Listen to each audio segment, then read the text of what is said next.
तो आज की इस गहरी चर्चा में हम एक बहुत ही दिलचस्प और सच कहूं तो थोड़ा अजीब कॉन्ट्रास्ट से शुरुआत करने वाले हैं। अच्छा, अजीब कैसे? मतलब कल्पना कीजिए कि एक तरफ कोई ज़ेन मास्टर बैठा है जो बहुत ही रहस्यमयी अंदाज में पूछ रहा है कि भाई एक हाथ से ताली बजने की आवाज क्या होती है। हाँ, जो सुनने में बिल्कुल बेतुका लगता है। बिल्कुल।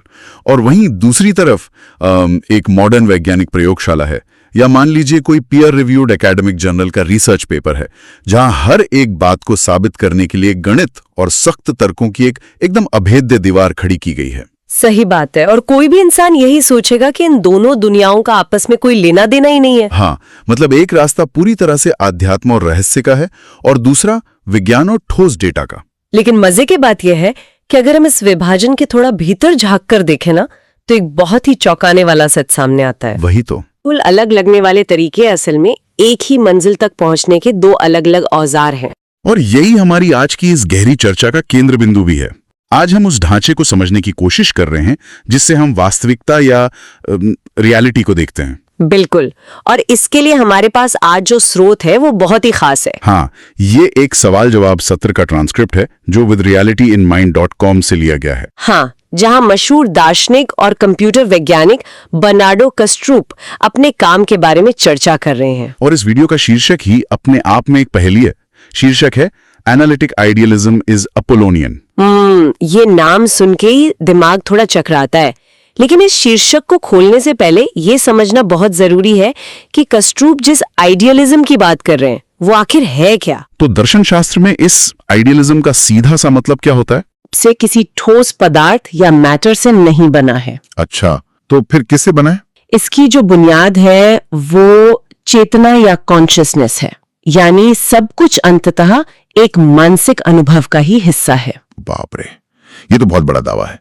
मतलब अगर वास्तविकता मूल रूप से सिर्फ एक मानसिक अनुभव है तो उसे दूसरों को समझाने का तरीका क्या होना चाहिए? और यहीं से कस्ट्रूप के तरीके पर बहस शुरू होती है, क्योंकि वे अपने सिद्धांत को एनालिटिक कहते हैं और हमारे स्रोत में इसे अपोलोनियन नाम दिया गया है। अपोलोनियन, हाँ, ये शब्द यूनानी देवता अपोलो से आता है ना? बिल्कुल सही। प्राचीन ग्रीक मिथकों में अपोलो को सूर्य, प्रकाश, तर्क और स्पष्ट रेखाओं का देवता माना जाता है। तो जब कस्ट्रूप अपने काम को अपोलोनियन कहते हैं तो उनका क्या मतलब है? उनका स्पष्ट मतलब है कि उनके दर्शन में कोई धुंधलापन नहीं है। मतलब उसमें रहस्यवाद, भावनाओं या रूपकों के लिए कोई जगह नहीं है। एक स्प्रेडशीट की तरह। हाँ बिल्कुल, एक स्प्रेडशीट या कंप्यूटर के कोड की तरह। हर तर्क दूसरे तर्क से इस तरह जुड़ा होता है कि उसमें कोई झोल या अस्पष्टता ना रहे। एक सेकंड, लेकिन अगर वास्तविकता की सबसे गहरी सच्चाई एक अनुभव है, एक चेतना है, तो उसे समझाने के लिए स्प्रेडशीट जैसी सूखी और नीरस भाषा का इस्तेमाल करना थोड़ा विरोधाभासी नहीं लगता? विरोधाभासी कैसे? मतलब ये तो ऐसा हो गया जैसे कोई किसी गहरे प्रेम के एहसास को समझाने के लिए दिल की धड़कन का ग्राफ और ब्लड प्रेशर के आंकड़े दिखा रहा हो। क्या ये तार्किक रवैया उस अनुभव की असली गहराई को मार नहीं देता? ये बहुत ही सटीक आपत्ति है, और स्रोत में कस्ट्रूप खुद इस बात को स्वीकार करते हैं कि तर्कसंगत भाषा की अपनी सीमाएं होती हैं। वो केवल ढांचे को समझा सकती है, उस ढांचे के भीतर बहने वाले जीवन को नहीं। सही बात है। इसीलिए इतिहास में आध्यात्मिक सच्चाइयों को सीधे तौर पर महसूस करवाने के लिए एक दूसरे तरीके का इस्तेमाल होता रहा है, जिसे डायोनीशियन या हर्मेटिक तरीका कहा जाता है। अच्छा, तो ये अपोलोनियन का उल्टा हुआ। हाँ, और इस तरीके में भाषा का उपयोग बिल्कुल अलग ढंग से होता है। इसके लिए स्रोत में खास शब्द का इस्तेमाल किया गया है, मेटिस। मेटिस, ये शब्द तो सुनने में ही किसी पुरानी किताब के जादुई मंत्र जैसा लगता है। हाँ, और ये काम भी कुछ वैसे ही करता है। मेटिस का मूल काम सिर्फ जानकारी देना नहीं है, इसका इस्तेमाल एक जादू की तरह किया जाता है। जादू की तरह मतलब कैसे? मतलब जब कोई मेटिस का इस्तेमाल करता है तो वो सुनने वाले के तार्किक दिमाग को कुछ साबित करने की कोशिश नहीं कर रहा होता, बल्कि वो शब्दों का एक ऐसा ताना बाना बुनता है जो श्रोता के भीतर एक खास तरह का एहसास या एक अचानक से आने वाली समझ पैदा कर दे। तो अगर हम उस ज़ेन कोहान वाले उदाहरण पर वापस जाएं, वो जो सवाल था कि एक हाथ से ताली बजने की आवाज क्या है। हाँ बिल्कुल। अगर कोई इंसान इसे अपोलोनियन नजरिए से देखे, यानी पूरी तरह से भौतिकी और तर्क के तराजू पर तोले, तो ये वाक्य एकदम बकवास है। मतलब एक हाथ से ताली बज ही नहीं सकती। सही कहा। ध्वनि तरंगों के विज्ञान के हिसाब से तो ये सवाल ही गलत है। लेकिन जो ज़ेन मास्टर ये सवाल पूछ रहा है वो कोई विज्ञान थोड़ी पढ़ा रहा है। नहीं, वो विज्ञान नहीं पढ़ा रहा, वो इस कोआन के जरिए दिमाग के उस हिस्से पे प्रहार कर रहा है जो हर चीज को तर्क में बांधना चाहता है। अच्छा, मतलब वो जानबूझकर दिमाग को उलझा रहा है। बिल्कुल। जब दिमाग इस एक हाथ की ताली वाले सवाल को तार्किक रूप से सुलझाने की कोशिश करता है और पूरी तरह हार मान लेता है, तो उस हताशा के पल में क्या होता है? उस खालीपन के पल में तर्क की वो मजबूत दीवार टूट जाती है और उस टूटी हुई दीवार से जो एक सीधी समझ भीतर आती है, वही मेरिटस का असली लक्ष्य है। अरे वाह, मतलब मेरिटस दिमाग के फायरवॉल को बाईपास करके सीधे चेतना को झकझोरने की एक तकनीक है। एकदम सही। ये तो काफी हद तक संगीत के काम करने के तरीके जैसा है ना। मतलब किसी बहुत ही उदास धुन को सुनकर अचानक आंखों में आंसू आ जाते हैं। हाँ, जबकि उस धुन में कोई शाब्दिक अर्थ नहीं होता। वही तो, वो कोई डेटा या आंकड़े नहीं दे रही होती कि भाई दुनिया में बहुत दुख है इसलिए रोना चाहिए। वो बस एक जादुई तरीके से भावनाओं को ट्रिगर कर देती है। और यही मेटिस की ताकत है, वो सीधे अनुभव तक ले जाती है बिना किसी तार्किक सीढ़ी के। तो यहाँ एक स्वाभाविक सवाल उठता है, क्या अगर ये मेटिस इतना ही असरदार है और अगर ये हमें वास्तविकता का इतना सीधा अनुभव करवा सकता है, तो फिर बर्नार्डो कस्ट्रूप को अकेडमिक दुनिया में अपोलोनियन पेपर लिखने की जरूरत ही क्या पड़ी? ये एक अच्छा सवाल है। मतलब अगर मंजिल तक पहुंचने का इतना खूबसूरत रास्ता मौजूद है, तो जानबूझकर वो सूखा और उबाऊ रास्ता क्यों चुनना? इसका जवाब इस बात में है कि कस्ट्रूप आखिर किस दुनिया से बात कर रहे हैं।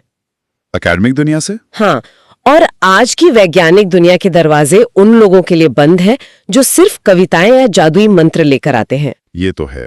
आधुनिक विज्ञान के जो गेटकीपर हैं, वे सिर्फ एक ही भाषा को वैध मानते हैं, तर्क, डेटा और अपोलोनियन स्पष्टता। मतलब अगर कोई वहां जाकर जीन कॉइन सुनाएगा तो उसे तुरंत अवैज्ञानिक मानकर बाहर निकाल दिया जाएगा। बिल्कुल, उसे कोई गंभीरता से लेगा ही नहीं। तो इसका मतलब ये हुआ कि कस्ट्रूप का जो ये एनालिटिक आइडियलिज्म है, वो असल में एक ट्रोजन हॉर्स की रणनीति है। ट्रोजन हॉर्स, हाँ, कह सकते हैं। मतलब उन्होंने चेतना और अध्यात्म जैसी गहरी सच्चाई को एक बहुत ही सख्त गणितीय रूप में पैक कर दिया है ताकि वो आधुनिक विज्ञान के मजबूत किले के भीतर घुस सकें। बिल्कुल, ये उन लोगों से उन्हीं की भाषा में बात करने का एक चालाक तरीका है और इस रणनीति ने काम भी किया है। अच्छा? हाँ, कस्ट्रूप ने एक ऐसा तार्किक ढांचा तैयार किया है जिसे बड़े बड़े भौतिकवादी विचारक भी आसानी से खारिज नहीं कर पाते। ये तो बहुत बड़ी बात है। लेकिन स्रोत में कस्ट्रूप खुद एक बहुत बड़े खतरे की ओर इशारा भी करते हैं। खतरा? कैसा खतरा? अगर लोग तर्क के जरिए ही सही एक गहरी सच्चाई तक पहुंच रहे हैं तो उसमें नुकसान क्या है? खतरा उस बिंदु पर आता है जहां ये तार्किक यात्रा खत्म होती है। मतलब जब उन्हें बात समझ आ जाती है। हाँ, जब कोई इंसान एक अपोलोनियन तरीके से किसी बात को समझ लेता है तो उसकी बुद्धि को एक तरह की प्रचंड संतुष्टि मिलती है, एक अहंकार पैदा होता है। अरे हाँ, वो इंसान सोचता होगा कि मैंने इस पहेली को सुलझा लिया है, मैंने गणित का समीकरण हल कर दिया। बिल्कुल, वो सोचता है मुझे वास्तविकता समझ आ गई है, और इसी अहंकार में वो उस अनुभव को, उस गहराई को जो मेटिस दे सकता था, पूरी तरह से गैर जरूरी मानकर छोड़ देता है। ये तो बहुत ही दिलचस्प मनोवैज्ञानिक स्थिति है।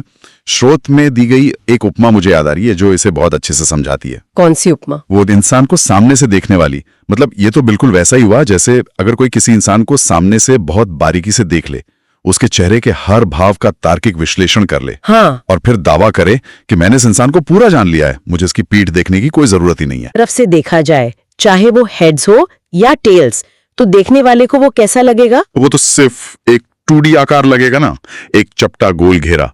उसमें कोई गहराई या मोटाई थोड़ी दिखेगी। एकदम सही। उस सिक्के की पूरी असलियत को, उसके 3D वजूद को स्वीकार करने के लिए ये मानना ही पड़ेगा कि उसकी एक दूसरी तरफ भी है जिसे अभी देखा नहीं जा रहा है। कस्ट्रूप का सबसे बड़ा डर यही है कि उनका तार्किक मॉडल इतना सफल हो जाए कि लोग दुनिया को सिर्फ उसी 2D नजरिए से देखने लगे। बाप रे, ये तो वाकई खतरनाक है। मतलब एक इंसान जो सिर्फ तथ्यों और एनालिटिक सांचों के सहारे जीता है, वो जीवन के उस रहस्यमयी अनुभव से पूरी तरह कट जाता है। हाँ, वो दुनिया को समझ तो लेता है लेकिन उसे महसूस नहीं कर पाता। इससे जीवन का अनुभव बहुत ही गरीब हो जाता है। रास्ता क्या है? मतलब इतिहास में विचारकों ने इस जाल से बचने के लिए क्या उपाय सुझाए हैं? इस समस्या का एक बहुत ही गहरा समाधान मनोविज्ञान में मिलता है। स्रोत में इसे यूंगियन सर्कमएम्बुलेशन कहा गया है। कार्ल यूंग वाला? हाँ, कार्ल युंग, जो कि आधुनिक मनोविज्ञान के बहुत बड़े नाम हैं। सर्कमएम्बुलेट करने का सीधा सा मतलब है किसी चीज के चारों ओर घूमना या उसकी परिक्रमा करना। अच्छा, यानी अगर बीच में कोई विशाल मूर्ति रखी है तो हम सिर्फ उसके सामने खड़े होकर ये दावा नहीं कर सकते कि हमने पूरी कलाकृति देख ली। नहीं, बिल्कुल नहीं। हमें उसके चारों ओर कदम बढ़ाने होंगे। उसे हर एंगल से, हर रोशनी में देखना होगा। एकदम सही।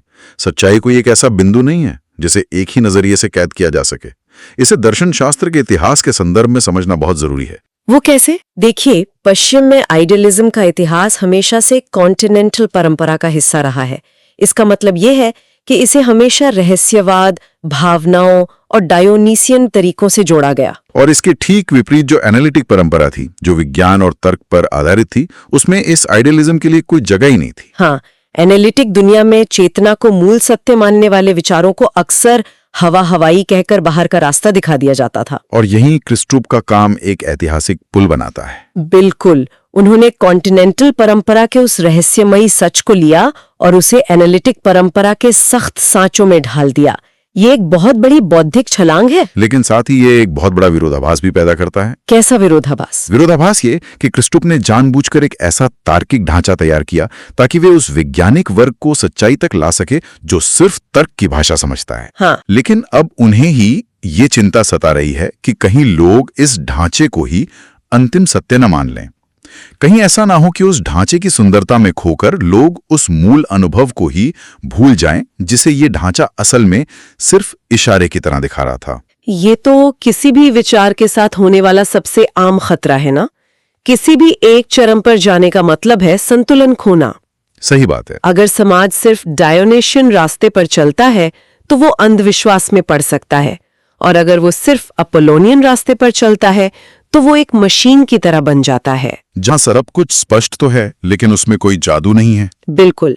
कस्ट्रुप का संदेश यही है कि हमें किसी एक जगह रुकना नहीं है, बल्कि इन दोनों पहलुओं के बीच लगातार सर्कमएम्बुलेट करते रहना है। पता है, ये पूरी चर्चा सिर्फ दर्शन शास्त्र की किताबों तक सीमित नहीं है।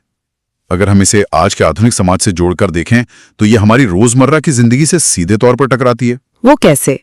आज का युग कैसा है?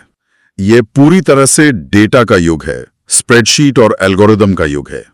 हर जगह हमसे यही उम्मीद की जाती है कि हम लॉजिकल बने, इमोशनल नहीं, जैसे कि ये दोनों एक दूसरे के दुश्मन हो। हाँ, ये आधुनिक समाज द्वारा बनाया गया एक बहुत ही कृत्रिम और खतरनाक विभाजन है। अक्सर माना जाता है कि जो इंसान तार्किक है वो यथार्थ के करीब है, और जो भावनात्मक तरीके से दुनिया को देखता है वो सिर्फ कल्पनाओं में जी रहा है। लेकिन आज की ये चर्चा इस भ्रम को तोड़ती है। बिल्कुल तोड़ती है। ये स्थापित करती है कि तर्क और अनुभव दोनों एक ही अंतिम सच्चाई तक पहुंचने के दो अलग अलग लेकिन समान रूप से जरूरी रास्ते हैं। मतलब किसी भी जटिल परिस्थिति में, चाहे वो करियर का फैसला हो, रिश्ते हों या ब्रह्मांड को समझना हो, सिर्फ एक तरीके पर निर्भर रहना इंसान को उस 2D सोच का शिकार बना देता है। एकदम सही बात है। और यहीं से एक बहुत ही गहरा सवाल पैदा होता है। हमारी ये आधुनिक दुनिया जो हर चीज को नापने, तौलने और अपोलोनियन साँचों में फिट करने की इतनी दीवानी हो चुकी है, हाँ। क्या इस अंधी दौड़ में इंसानी सभ्यता ने मेटिस या उस जादुई भाषा को समझने की क्षमता ही खो दी है? ये बहुत ही सोचने वाली बात है। मतलब जब कोई इंसान किसी प्राचीन कविता को पढ़ता है या किसी गहरे विचार के सामने खड़ा होता है तो अक्सर उसका तार्किक दिमाग तुरंत पूछता है कि भाई इसका मतलब क्या है, इसके पीछे के तथ्य क्या हैं। हाँ, हम हमेशा डेटा ढूंढने लगते हैं। लेकिन शायद अगली बार ऐसे किसी अनुभव के सामने खड़े होने पर यह सोचना ज्यादा जरूरी है कि क्या वो तर्क की कमी है या फिर वो सच्चाई को देखने का एक दूसरा पहलू है जो हमारे भीतर किसी ऐसे दरवाजे को खोलने की कोशिश कर रहा है जिसे तर्कों की चाबी से नहीं खोला जा सकता। ये सच में एक बहुत ही प्रासंगिक सवाल है। दुनिया को सिर्फ समझने की ही नहीं बल्कि उसे पूरी तरह से महसूस करने की भी जरूरत है। बिल्कुल। और इस पूर्णता के लिए तार्किक बुद्धिमत्ता के साथ साथ उस रहस्यमयी अनुभवजन्य समझ को भी जिंदा रखना होगा। दोनों ही उस एक सत्य के इर्द गिर्द घूमने के तरीके हैं। सही कहा। सच्चाई कोई ऐसी चीज नहीं है जिसे सिर्फ एक बक्से में बंद किया जा सके या सिर्फ एक चश्मे से देखा जा सके। इसलिए जब भी कोई नया विचार या कोई बड़ा दावा सामने आए तो सिर्फ सामने खड़े होकर उसे मत देखिए, उसके चारों ओर घूमिए, उसे हर एंगल से परखिए। उस सच्चाई को सर्कम एम्ब्यूलेट कीजिए। बिल्कुल, हर तरफ से देखिए। और इसी विचार के साथ हम आज की इस गहरी चर्चा को यहीं विराम देते हैं। एक नए विषय और एक नए नजरिए के साथ फिर मिलेंगे।